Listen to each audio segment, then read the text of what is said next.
नमस्कार।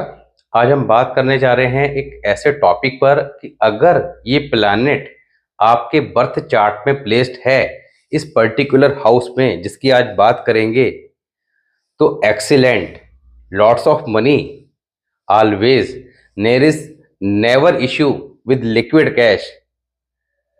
But if अगर आपके बर्थ चार्ट में प्लेस नहीं है मगर वर्ष फल में सेवेंथ हाउस की बात करने वाले हैं, सेवेंथ हाउस में अगर आ रहा है तो उस साल डेफिनेटली आपको पैसे की किसी प्रकार की दिक्कत नहीं रहने वाली है और काफी ज्यादा पैसा देगा। और अगर ऐसा जातक इस पर्टिकुलर प्रोफेशन में है तो वो प्रोफेशन बहुत ही ज्यादा उसको गेन देने वाला है। मगर ये प्लैनेट अगर आपके बर्थ चार्ट में प्लेस्ड है या वर्ष फल में आ रहा है तो उसके ह्यूज बेनिफिट लेने के लिए, क्योंकि बहुत ज्यादा पैसा देने वाला है, तो और ज्यादा पैसे यानी कि ज्यादा से ज्यादा उसका बेनिफिट लेने के लिए हमें किन बातों का ध्यान रखना है। क्योंकि कई बार नॉर्मली होता क्या है कि जो प्लैनेट हमें अच्छा रिजल्ट देने वाले होते हैं और उससे रिलेटेड कार्य जो हमें नहीं करने चाहिए, नॉर्मली वही काम हम करके अपने प्लैनेट्स को खराब कर लेते हैं। अब चाहे बर्थ चार्ट में हो या वर्षफल में, वो कार्य उस साल होते जरूर हैं। This is practically test. अब कैसे होते हैं उसकी बात भी आगे करेंगे। तो आज हम बात करने वाले हैं मून सेवेंथ हाउस। अब मून मून के बारे में आपको बताया कि what is moon. Moon is prosperity, moon is happiness, moon is peace of mind, moon is liquid cash, moon is education, moon is health, wealth, education, mother, all thing are moon. If the moon is good in your chart तो all thing are good. क्योंकि जब आपका मन खुश रहेगा तो सभी चीजें कम ज्यादा होने पर भी आप खुशी रहेंगे। और मून अगर खराब है तो सभी चीजें कितनी ज्यादा भी हों मगर आपका पीस ऑफ माइंड नहीं रहेगा। और बहुत सारे लोग बहुत ज्यादा पैसा होने के बावजूद, यानी कि बहुत ज्यादा प्रॉपर्टीज वगैरह होने के बावजूद, बहुत अच्छा सेटअप होने के बावजूद भी कई बार डिप्रेशन में देखे गए हैं। It is the symptoms of bad moon. अब यहाँ पर सेवेंथ हाउस का मून, जिसको कहा गया है लक्ष्मी का अवतार, तो इस टाइटल से आप समझ सकते हैं कि लक्ष्मी का अवतार यानी कि लॉट्स ऑफ मनी देने वाला। मगर किन कारणों से ये मून खराब हो जाता है या हम इसको खुद खराब कर लेते हैं, अगर उन बातों को समझ ले और कैसे इसको ठीक रखना है। क्योंकि जो प्लैनेट हमारे वर्ष फल में आ रहा है पर्टिकुलर हाउस में, अच्छे हाउस में, उसको हमें समझना है कि इससे ज्यादा रिजल्ट कैसे लेने हैं।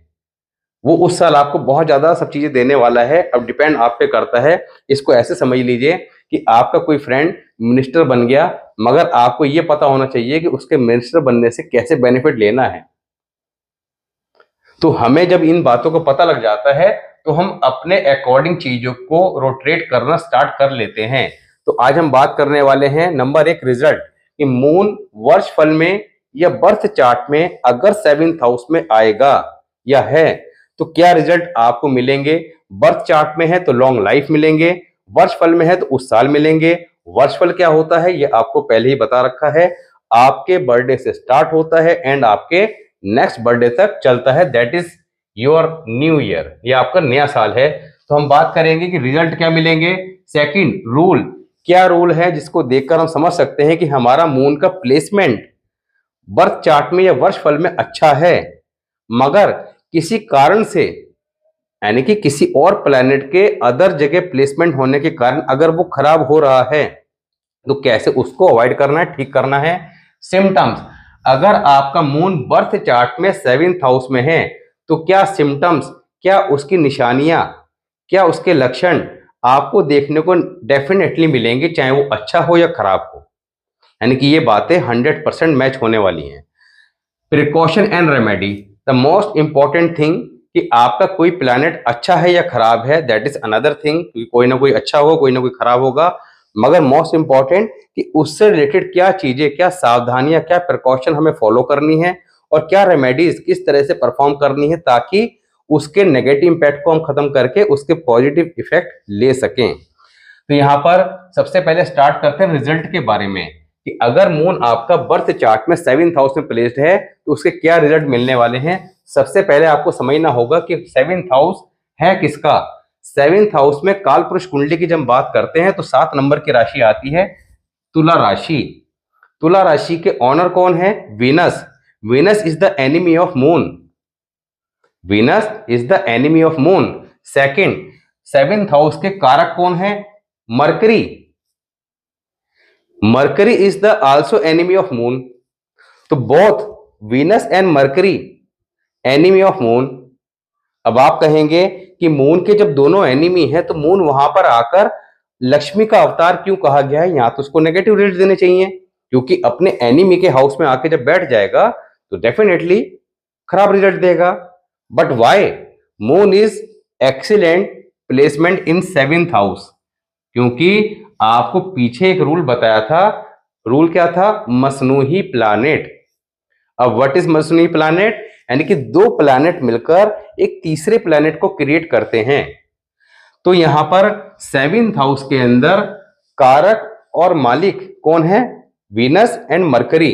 वीनस एंड मरकरी जब इकट्ठे कहीं भी एक साथ हो, दृष्टि से युति से मिल रहे हो, तो ऐसे में वहां पर वो सन को क्रिएट करेंगे।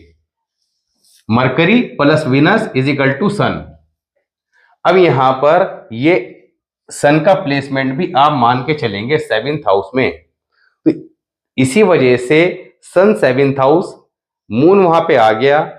सन क्या है? किंग। मून क्या है? क्वीन। तो किंग प्लस क्वीन एक्सीलेंट राजयोग। तो इसलिए चंद्रमा सातवें घर का बहुत ज्यादा अच्छे रिजल्ट देता है। कौन से कार्य करने से ये चंद्रमा और ज्यादा अच्छा रिजल्ट देता है, या ऐसा जातक किन कार्यों से अत्यधिक लॉट्स ऑफ मनी गेन कर सकता है, उसकी बात करते हैं। तो नंबर 1 सबसे पहले रिजल्ट क्या मिलेंगे? Education is wealth. अब एजुकेशन इज वेल्थ का मतलब यह है कि मून क्या है? एजुकेशन। ऐसा जातक जीवन में जितनी पढ़ाई करेगा वो शिक्षा उसके कमाई का साधन अवश्य बनेगी। यानी कि जितनी पढ़ाई उतनी कमाई, ये फॉर्मूला यहां पे अप्लाई होगा। तो जातक की एजुकेशन उसके सोर्स ऑफ अर्निंग में बहुत ज्यादा रोल प्ले करती है। गुड एस्ट्रोलॉजर और पोएट, ऐसे जातक एक बहुत अच्छे एस्ट्रोलॉजर बन सकते हैं, ये उनके अंदर काबिलियत होती है। ऐसा जातक पोएट बन सकता है, कवि जिसे कहते हैं। ऐसे जातक इनके माध्यम से, एस्ट्रोलॉजी के माध्यम से या पोएट के माध्यम से बहुत ज्यादा पैसा कमाते हैं। अब एस्ट्रोलॉजर बनना एक अलग चीज है। एस्ट्रोलॉजी, बहुत ऐसे एस्ट्रोलॉजर भी देखे हैं जिनको नॉलेज अच्छी है मगर वो पैसा उतना नहीं कमा पाए। मगर कुछ ऐसे होते हैं जिनको नॉलेज भी अच्छी है मगर पैसा भी वो बहुत कमाते हैं एस्ट्रोलॉजी के माध्यम से। There are lots of people connected with him. तो यहाँ पर गुड एस्ट्रोलॉजर एंड पोएट, तो मेरे हिसाब से जिसके मून सेवेंथ हाउस में हो, ऐसे जातकों को इनमें से कोई ना कोई प्रोफेशन को अवश्य ही सिलेक्ट करना चाहिए। Relationship challenges between wife and mother. अब मून जब आपका सेवेंथ हाउस में प्लेस होगा तो moon is the enemy of mercury and Venus. तो मरकरी के रिजल्ट को खराब करेगा और आपका वीनस के रिजल्ट को खराब करेगा। अब यहां पर वीनस क्या है? वाइफ। मून क्या है? मदर। तो मदर और वाइफ के बीच वैचारिक मतभेद देखने को मिलते हैं। दूसरा, ब्यूटीफुल लाइफ पार्टनर। मून क्या है? चांदी। मून क्या है? सिल्वर। मून अगर आपके फर्स्ट हाउस में प्लेस्ड हो तो जातक खुद बहुत सुंदर होगा, लाइफ पार्टनर भी सुंदर होगा, क्योंकि फर्स्ट हाउस से एस्पेक्ट आता है सेवेंथ हाउस में। सेवेंथ हाउस में प्लेस्ड है तो डेफिनेटली लाइफ पार्टनर तीखे नैन नक्श वाला सुंदर मिलेगा। तो यहां पर beautiful life partner moon seventh house देगा, बर्थ चार्ट में प्लेस्ड है। Always liquid cash. मून क्या है? Liquid cash. जातक के पास पैसे की कभी कमी नहीं होती। प्रॉपर्टीज बहुत ज्यादा हो या ना हो मगर उसकी source of income liquid cash उसके पास हमेशा रहता है। Good lawyer and businessman. तो ऐसे जातक अगर थोड़ा सा अपने मून के अकॉर्डिंग मरकरी और वीनस को भी ठीक लेके चलें तो एक अच्छे वकील, लॉयर भी बन जाते हैं, और दूसरा एक बहुत बड़े बिजनेसमैन भी बन सकते हैं। तो यहाँ पर ये रिजल्ट मून सेवेंथ हाउस के होने पर देखने को मिलते हैं। तो दैट इज एक्सीलेंट, क्योंकि लाइफ में चाहिए क्या? सुंदर लाइफ पार्टनर मिल गया, आपको एक अच्छा प्रोफेशन मिल गया, दूसरा आपके पास पैसे की कमी नहीं है, तो क्या चाहिए? सेकंड, बात करते हैं रूल्स की। अब रूल्स कौन से अप्लाई करने हैं जिससे कि ये पता लगे कि आपका मून वर्ष फल में आ रहा है सेवेंथ हाउस में या बर्थ चार्ट में है तो वो किस तरह का रिजल्ट देने वाला है। Number 1, if Mercury and Venus are good, अगर कुंडली के अंदर मरकरी और वीनस कहीं भी प्लेस्ड हैं, 7th हाउस में मून है, चाहे वर्ष फल में है या बर्थ चार्ट में है, अगर बर्थ चार्ट के अंदर मून 7th हाउस में है तो आप देखिए मरकरी का प्लेसमेंट कहाँ है। मरकरी के लिए आपको बताया कि 3, 8, 9, 11, 12 ये उसके बैड हाउसेस हैं, इनमें नहीं होना चाहिए। वीनस के लिए आपका 6th हाउस है, 8th हाउस है और साथ ही आपका 9th हाउस है। 3 हाउसेस के अंदर बहुत ज्यादा वीनस खराब रिजल्ट देता है, तो इन हाउसेस में ये नहीं होने चाहिए। अब अगर दोनों ही इन हाउसेस में हैं तो डेफिनेटली मून यहाँ पर कमजोर हो जाएगा और उतने अच्छे रिजल्ट नहीं देगा।